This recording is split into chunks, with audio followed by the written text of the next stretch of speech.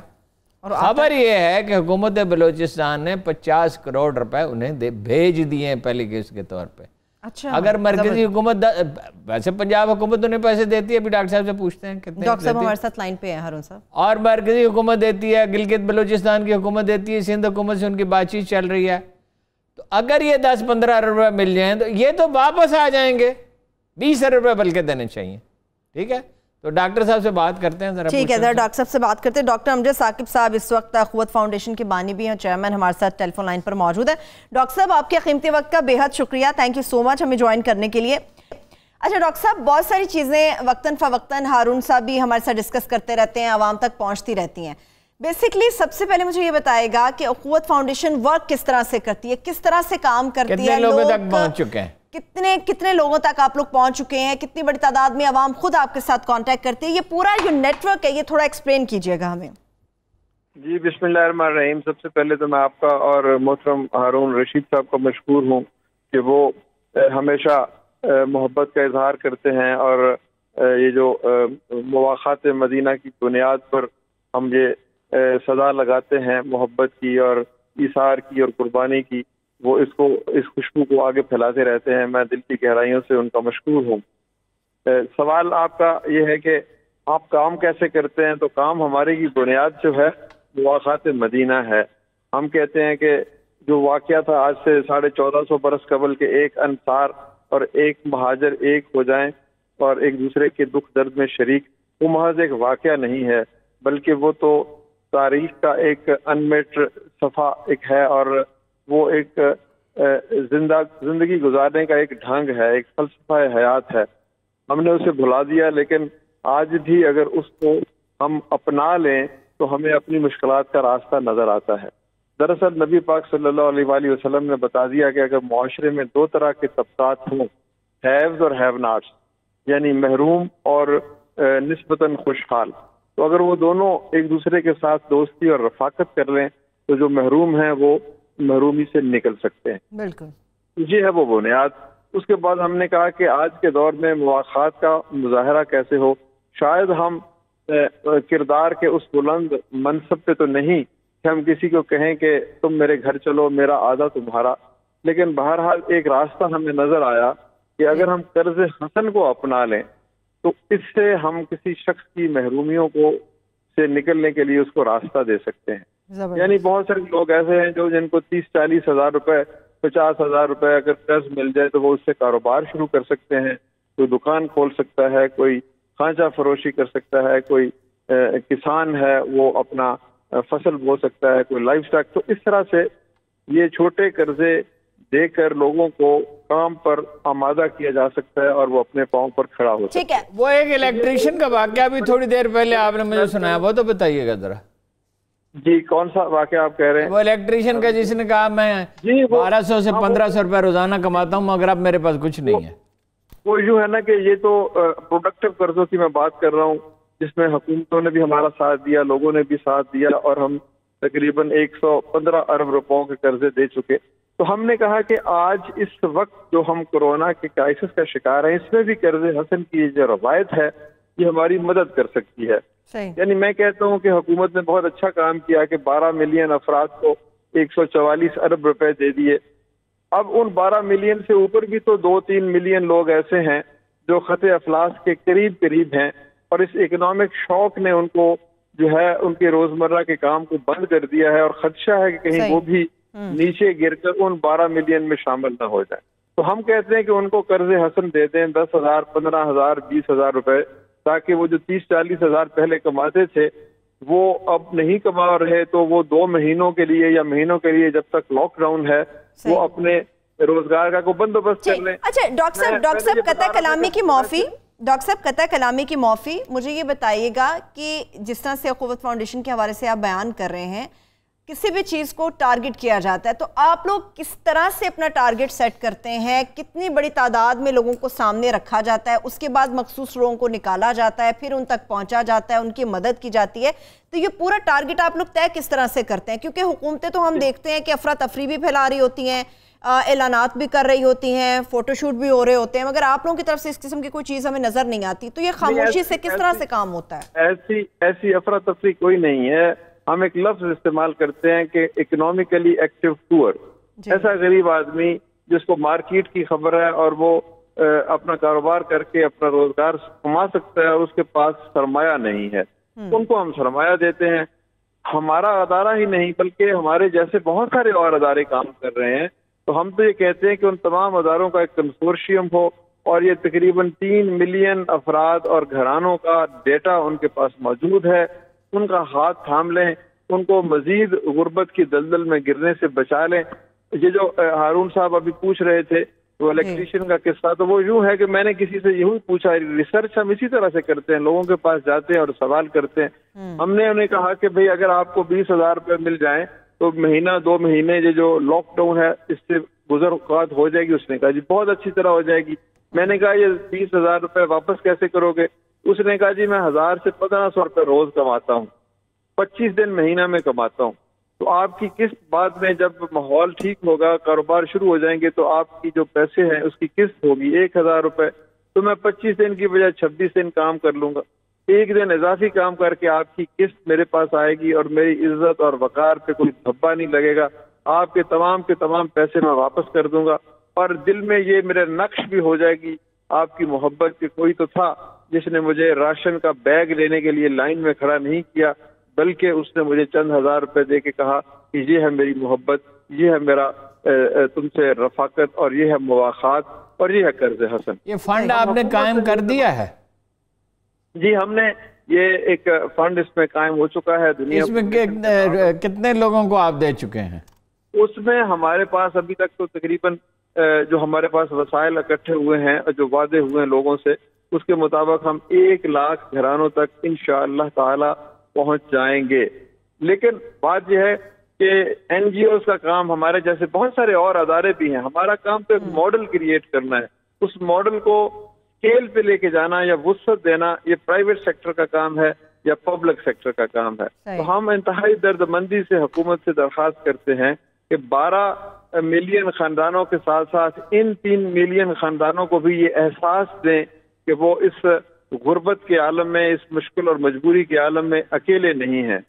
ان کا بھی ہاتھ تھامیں، ان کو غربت کی دلدل میں گرنے سے بچائیں.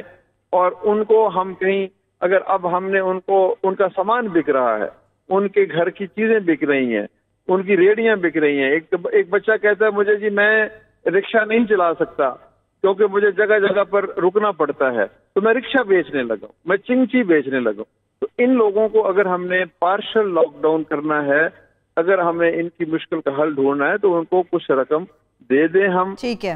یہ تو ڈاکٹر صاحب اگر 15-20 ارب روپے حکومت دے دیتی ہے یا حکومت نہیں دیتی، عوام دے دیتے ہیں، ٹھیک ہے. آپ نے مجھ سے کہا کہ پہلے ڈونیشن کا تم اعلان کرو. دیکھیے میں 5 صوبے آپ نے بنایا نا، گلگت بلتستان، کشمیر اور قبائلی علاقہ ایک صوبہ، ٹھیک ہے، باقی 4 صوبے ہیں. تو 15 فیملیز کے لیے آپ نے 10,000 روپے دیں یا 20,000 روپے دیں، میں اس کا اعلان کرتا ہوں اور کل صبح میں آپ کی خدمت میں انشاءاللہ پیش کر دوں گا. دیکھیں آپ بارش کا پہلا قطرہ ہیں تو یہ تو جلد تھل ہو جائے گی انشاءاللہ تعالی، اور جو بہت سارے اور لوگ ہیں ان کو یہ انسپیریشن ملے گی. اور مجھے یقین ہے کہ حکومت بھی انشاءاللہ تعالی لوگوں سے اگر کہا جائے، میرا یہ خیال ہے کو تو 30 لاکھ نہ صحیح تو 10 لاکھ آدمی ضرور اس ملک میں ایسے ہوں گے جب وہ روپے واپس ملنے ہیں. پھر جیسا کہ آپ ہمیشہ ایک حدیث جناب رسالت مآب صلی اللہ علیہ وسلم کی کوٹ کرتے ہیں کہ خیرات کی 10 نیکیاں ہیں اور قرض حسن کی 18 ہیں، یعنی خیرات سے بھی 80% اور آپ کے پیسے بھی آپ کو واپس مل جانے. اور قرآن کہتا ہے کہ صدقے سے مال بڑھتا ہے، ہم سب کا یقین ہے اور ہمارا تجربہ ہے بڑھتا ہے، اس میں کوئی شبہ کی بات نہیں ہے. یعنی یہ نہیں ہے کہ مولوی صاحب نے کہہ دیا، یہ اللہ نے کہا، اللہ کے رسول نے کہا. تو یہ عوام سے بھی یہ ہے گزارش لوگوں سے. ڈاکٹر صاحب اپنا اکاؤنٹ نمبر اگر آپ بتائیں تو ہم چلا دیں اس پہ. ہماری سر ویب سائٹ ہے www.akhuwat.org.pk. اس کے اوپر اس کی تمام، یہ آپ میرے ٹیلی فون نمبر پہ بھیجیں نا تو میں اس کو ہم چلاتے ہیں، مسلسل چلاتے رہیں گے، آئندہ بھی چلا دیں گے. بہت شکریہ. اس لیے کہ یہ آپ کا کام نہیں ہے، یہ تو سارے ملک کا کام ہے، اللہ کی ساری مخلوق کا کام ہے۔ آپ کا بہت شکریہ ڈاکٹر صاحب، آپ نے بہت شکریہ، thank you so much. Doctor Amjad Saqib صاحب اخوت فاؤنڈیشن کے مہمان ہمارے ساتھ موجود تھے۔ اس پہ واپس آئیں گے بریک سے، تو اس پہ گفتگو کریں گے، اور بریک سے واپس آنے کے بعد جس طرح سے میں نے بات کی تھی اقلیتی حقوق کمیشن سے متعلق کہ سپریم کورٹ کے حوالے سے بھی اس کے اندر یہ پہنچ گئے ہیں، اور کہا جا رہا ہے کہ وزارت مذہبی امور اس معاملے میں بالکل تعاون نہیں کرا۔ اصل حقیقت کیا ہے، کمیشن بنانے کی وجہ کیا بنی، اور پھر اس کے ساتھ ساتھ سربراہی کے لیے ڈاکٹر شعیب صدر صاحب تھے، انہیں سپریم کورٹ جانے کی آخری ضرورت کیا پڑی۔ چھوٹی سی بریک سے واپس آ کے بات کریں گے، ہمارے ساتھ رہیے۔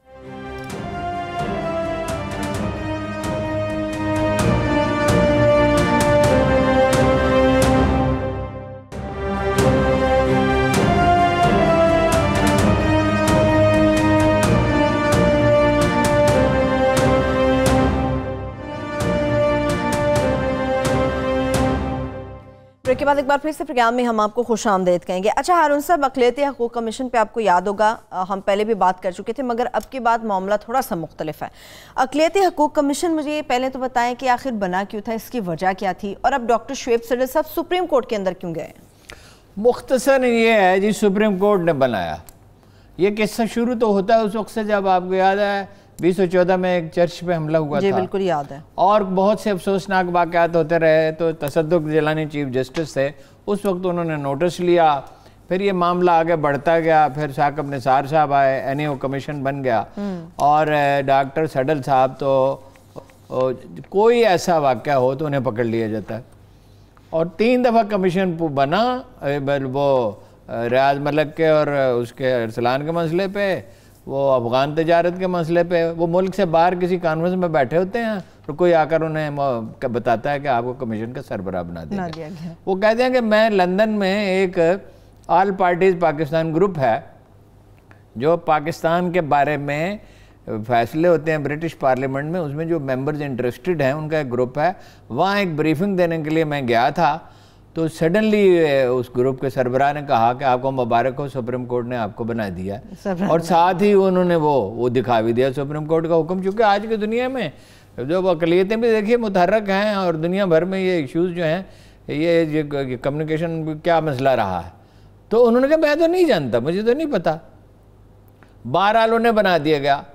اب ان کا شکوہ یہ ہے، جو بنیادی ہے شکوہ، کہ وہ جو منسٹری ہے ریلیجیس افیئرز کی انہیں فیسیلیٹیٹ نہیں کر رہی۔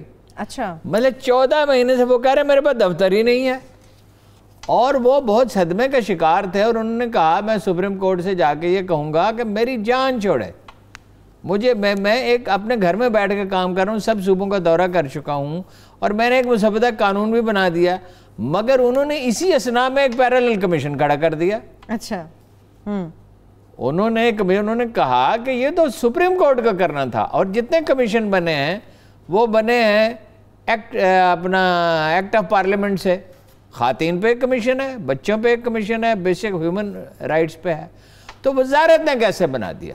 اب یہ انٹرپریٹیشن کی بات ہے۔ یہاں پہ ہے بیسکلی، میں نے منسٹر صاحب سے بات کی، انہوں نے کہا ہم نے تو جگہ انہیں آفر کی، لیکن 14 مہینے گزر گئے نا، دیکھیں نا وقت بہت ضائع ہوا نا، ریڈ ٹیپزم ہے، ہمارے پاس وسائل بھی نہیں ہیں، فائنانس منسٹری پیسے نہیں دے رہی۔ یہ منسٹر صاحب کا پوائنٹ آف ویو ہے؟ نہیں، منسٹر صاحب نے کہا، منسٹر صاحب نے اگر یہ کہا ہے تو اس میں کچھ نہ کچھ صداقت بھی ہوگی، لیکن ڈاکٹر صاحب کو میں نے جب کہا کہ انہوں نے کہا آپ کو تو انہوں نے میرٹ ہوٹل کے ساتھ جو بیسٹ جگہ ہے اس میں جگہ آفر کی، تو انہوں نے کہا 14 مہینے کے بعد، ہاں جی، اور وہ کافی مطلب یہ ڈاکٹر صاحب انتظامی معاملات میں بہت سخت ہیں، اور انہوں نے مجھے بتایا نہیں، نہ انہوں نے نہ کسی اور نے، تو مگر میرے ذرائع یہ کہتے ہیں کہ انہوں نے تو سیکٹری جو ہیں ریلیجیس افیئرس کی منسٹری کے، جو میری ان سے بات ہوئی، مجھے تو بہت آنریبل آدمی وہ لگے، میں ان سے پہلے بھی ملا ہوں، تو انہیں وارنٹ گرفتاری بھیج دیا ہے کہ میں اگلی دفعہ آپ کو گرفتار کر لوں گا، کیونکہ سپریم کورٹ اختیارات دیتی ہے کمیشن کو۔ جب میں نے ان سے بات کی تو بڑے انہوں نے بہت تحمل اور وقار کا مظاہرہ کیا، اور کہا کہ ڈاکٹر صاحب ہمارے سینئر ہیں، آنیسٹ آدمی ہیں، ہماری مشکل یہ ہے کہ ہمارے پاس پیسے نہیں ہیں، ہم نے 10-15 لاکھ کا فرنیچر بھی فراہم کیا، اور جو ڈاکٹر صاحب کہیں گے ہم ان کی رائے سے متفق ہیں۔ ڈاکٹر صاحب کہتے ہیں ایک ٹروتھ لوتھ کمیشن نہیں چاہیے، اقلیتوں کے ساتھ جہاں کہیں کوئی زیادتی ہو رہی ہے اس کے تدارک کا بندوبست ہونا چاہیے، اور کیبنٹ سے انہوں نے منظور کرا لیا خاموشی کے ساتھ. تو انہوں نے بھی یہ بڑے دانا آدمی سمجھے جاتے ہیں. وزیر مذہبی امور کی ریپوٹیشن بہت اچھی ہے. اور میں نے تو سیکٹری کے بارے میں کوئی بری بات نہیں سنی, چاند افواہیں ضرور سنی ہے, لیکن افواہیں تو کسی کے بارے میں بھی ہو سکتی ہیں. تو وہ میرا یہ خیال ہے کہ ریزالو ہو جائے گا. سپریم کورٹ جب انہیں بولے دیکھیے بہت نازک معاملہ ہے, ہم ان ملکوں کی فہرست میں شامل ہیں.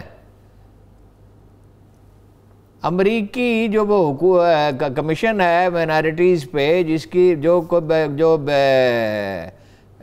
اختیارات سے محروم کمیشن نہیں ہے, جس کی رپورٹ پہ پچھلے ہفتے ہم نے بحث کی, تو ہوتے ہیں. پاکستان ان ملکوں میں شامل ہے جن پر پابندیاں ہیں.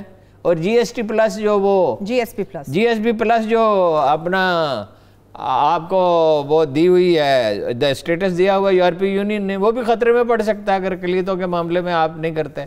اور اس میں بھی امریکی رپورٹ میں بھی پاکستان پہ پابندیاں نہیں ہٹائی گئیں. یہ کہا گیا کہ سچویشن کچھ بہتر, اتنا نازک معاملہ ہے پھر بھی یہ حالات اور سال بیت گئے.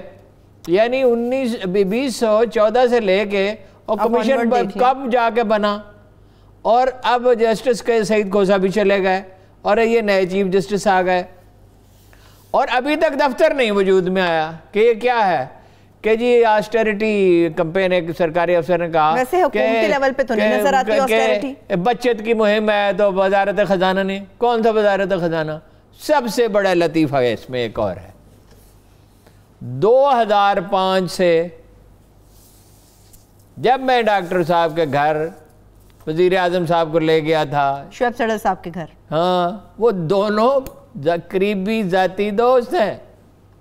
وزیر اعظم کے دوست کی مرضی کے خلاف اور ان کی رائے کو اتنی اہمیت دی جاتی ہے دنیا میں کئی دفعہ ایکسپلین کر چکا ہوں.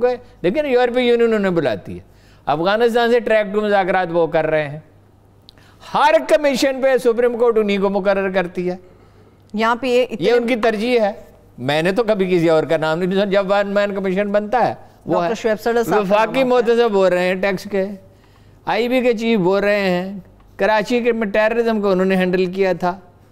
ان کو ایک ماڈل اقوام متحدہ نے اسسٹنٹ سیکرٹری جنرل کی پوزیشن انہیں آفر کی تھی. اچھا, دنیا بھر کے یونیورسٹیوں کے کہ وہ دیکھتے ہیں نصاب اور پرچے اور یہ جہاں کرمنالوجی پڑھائی جاتی ہے. ایشیا کے پہلے پی ایچ ڈی ہیں وہ اقراض دا سویز پہلے پی ایچ ڈی ہیں. اچھا, اب یہ جو ہے نا یہ مس انڈرسٹینڈنگ اور ریڈ ٹیپزم اور سرکاری دفتروں میں کام نہ کرنے کا ضرور جہان ہے. ایویکیو ٹرسٹ بورڈ کے پاس 3 شاندار عمارتیں ہیں. ان سے کتنی بار خط لکھ کے کہا گیا اور وہ ٹال دیتے ہیں ہر دفعہ. وزارت خزانہ اس چیز کے لیے اگر پیسے نہیں رکھتی تو یہ بالکل ایسا ہی ہے جیسے میں اپنے بچوں سے کہوں پینے کے پانی کے لیے پیسے نہیں ہیں, رمضان الوقت میں افطاری کے لیے پیسے نہیں ہیں, تو کس چیز کے لیے پیسے ہیں بھائی؟ تو اگلے جب وزیر اعظم کو اس کا نوٹس لینا چاہیے اور وزیر مذہبی امور صاحب کو بلائیں اور سیکرٹری صاحب کو بلائیں اور ڈاکٹر سیٹل صاحب کو بلائیں. وہ تو خیر ان کو بلاتے بھی ہیں میرے خیال میں, کبھی کبھی مشورہ ان سے کرتے ہیں. ڈاکٹر صاحب ایسے آدمی نہیں ہے درخواست لے کے جائیں گے. ان کی کوشش ہوگی کہ مجھ پر یہ جو بار ڈالا گیا ہے ان کون سا کوئی تنخواہ اور برات لینی ہے اس کے بدلے میں. صحیح, لیکن بہتر نہیں ہے سپریم کورٹ کی بجائے اپنے دوست وزیر اعظم عمران خان صاحب سے بات کرتے تھے؟ وہ کیوں جائیں ان کے پاس؟ یہ وزیر اعظم کا کام ہے نا. کیبنٹ نے منظوری کیسے دے دی اس کمیشن کی؟ تو یہ 14 مہینے تک خاموشی کیوں رہی ہارون صاحب؟ یہ وزیر قانون صاحب نے کیسے اس کو سمجھا ہی نہیں معاملے کو. اور وزیر اعظم صاحب جو ہیں وہ بھول گئے کہ جس کمیشن کا تعلق ڈاکٹر سیٹل سے ہے وہ تو رولز کی اتنی سی خلاف ورزی برداشت نہیں کرتے. مجھے تو یاد ہے کہ کوئٹہ میں ایک دفعہ کچھ لوگ مر گئے تو میں ڈاکٹر صاحب کو فون کیا, وہاں پہ وہ آئی جی تھے, کہ ڈاکٹر صاحب یہ کیا ہوا, یہ واقعہ کیسے ہو گیا؟ انہوں نے کہا کہ گورنر صاحب براہ راست احکامات دے رہے تھے پولیس افسروں کو, اس لیے ہو گیا. میرے تو اسٹریٹجی یہ تھی کہ ان کو تھکا دوں گا. افغانستان پہ بمباری کے خلاف پہلے مظاہرے ہو رہے تھے, ہونے ہی تھے, میں انہیں تھکا دوں گا اور تھک ہار کے مظاہرہ کرنا تو ان کا لوگوں کا حق ہے. گورنر صاحب نے میں نے کہا پھر آپ نے کیا کیا؟ پھر انہوں نے کہا میں نے استعفیٰ دیا. میں نے گورنر سے کہا کہ میں ایس ایچ او سے بھی کم تر ہوں, یعنی آپ پولیس افسروں, میں تو ایس ایچ او ڈائریکٹ وہاں سے انہیں احکامات ٹھیک ہے نا. ان کی تو ریپوٹیشن یہ ہے کہ دنیا میں چند جو پولیس افسر ہیں، کئی دفعہ بتایا آپ کو، ترکی پولیس کے ایڈوائزر، جیپنیز پولیس کے ایڈوائزر، برٹش پولیس، وہ وہاں جائیں، برٹش پارلیمنٹ انہیں بلاتی ہے، انٹریکٹ مذاکرات کرتے ہیں، اور اس آدمی کا کام نہیں ہو رہا۔ اور اچھا جو جس وزارت سے تعلق ہے، دونوں آدمیوں سے میں نے بات کی، نہایت شائستگی سے انہوں نے کہا کہ ہم تعاون کے لیے تیار ہیں۔ وزیر صاحب نے بھی کہا، سیکرٹری صاحب نے بھی کہا، اور وزیر اعظم صاحب کو 10-15 منٹ نکالیں، یہ مسئلہ حل کریں۔ پاکستان کے تو تاثر کا، بین الاقوامی تاثر کا مسئلہ ہے، جی ایس پی سٹیٹس کا مسئلہ ہے، جو بلینز آف ڈالرز، اور سب سے زیادہ ایک قوم کی عزت کا مسئلہ ہے۔ بالکل ہو سکتا ہے ہمارے اگلے رسول اللہ صلی اللہ علیہ وسلم کا لکھا ہوا ایک فرمان جس پہ عالی جناب کی مہر ہے، آج بھی ایک گرجے میں محفوظ رکھا ہوا ہے، جس پہ لکھا ہے کہ روز قیامت تک میری امت اس معاہدے کی پابند ہے کہ وہ غیر مسلم رعایا کی حفاظت کرے گی۔ چلیے اس کے ساتھ ہی ہارون صاحب وقت میرے پاس بالکل ختم ہو چکا ہے۔ آپ کو بہت شکریہ، دیکھنے والوں کو بہت شکریہ، اپنا بہت سارا خیال رکھیے، اللہ حافظ۔